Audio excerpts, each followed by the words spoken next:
So division of fractions, hopefully you remember, we actually never divide fractions, no matter if they look just like regular numbers or if they're binomials or trinomials.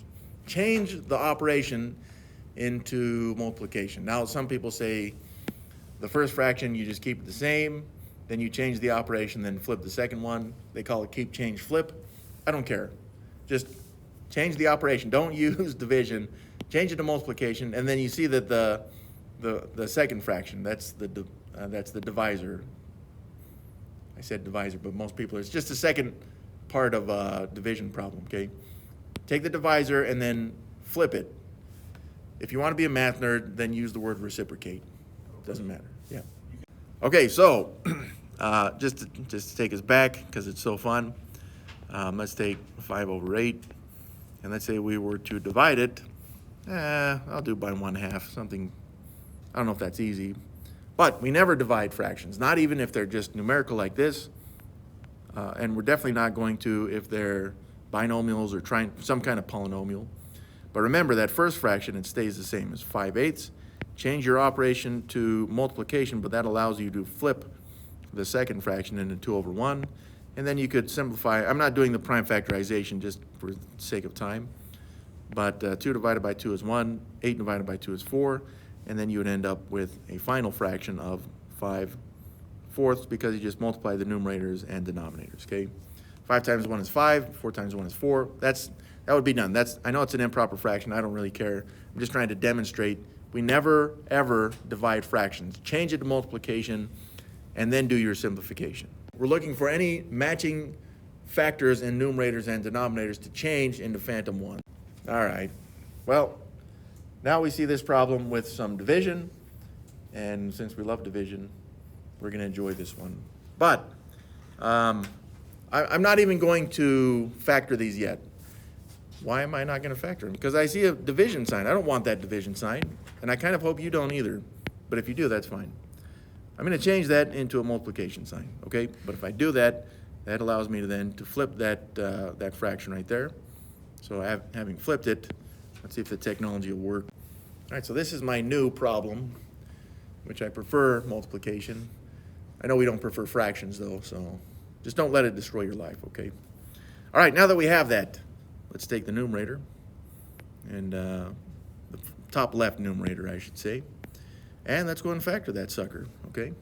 It's a binomial, but I don't see that we have any perfect squares in there, so it looks like I'm just going to factor out a greatest common factor of, that leading coefficient is -5, so I know I have to factor out a negative, and then I'm going to factor out the 5 as well. So I'm just left with the x in the first term, then -20 divided by -5, that becomes a +4, right? So my new first fraction, we'll show both.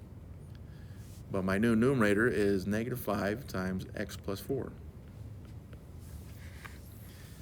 Okay, that was pretty good. Now let's go to the denominator of the same fraction. I'll do it down here.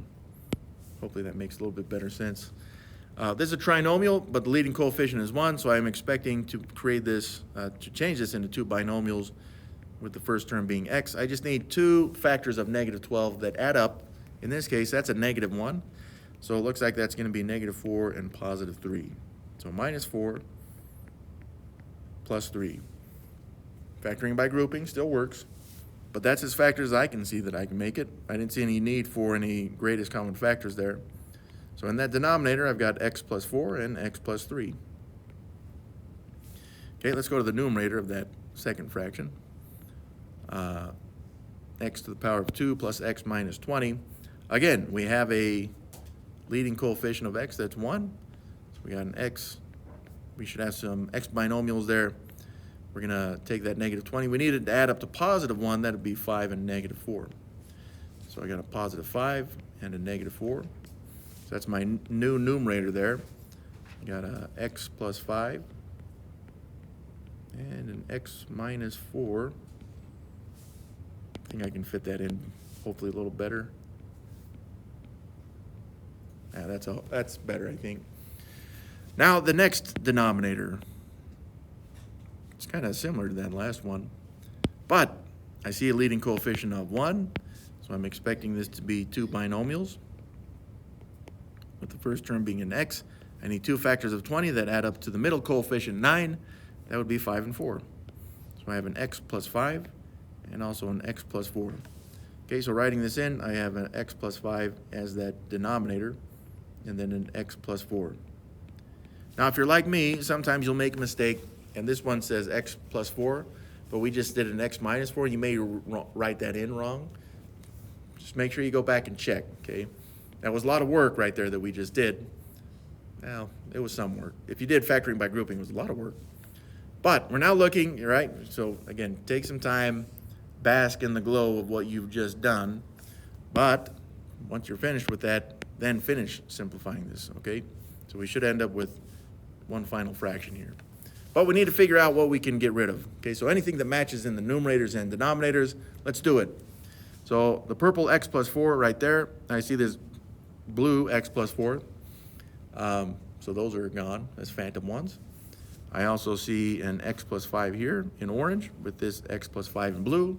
Those are gone as phantom ones. And then the x minus 4 in orange, and I see the x minus 4 in green. Those can become phantom ones.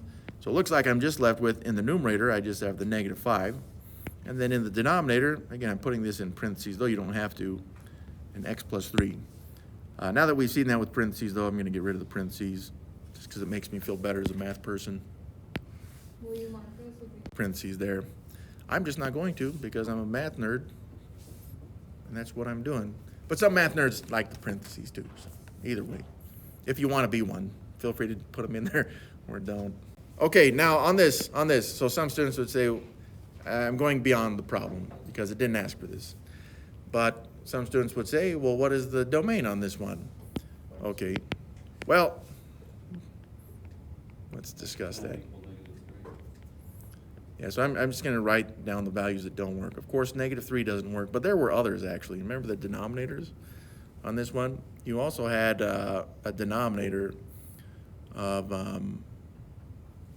what was that? It was a plus 4, positive 4.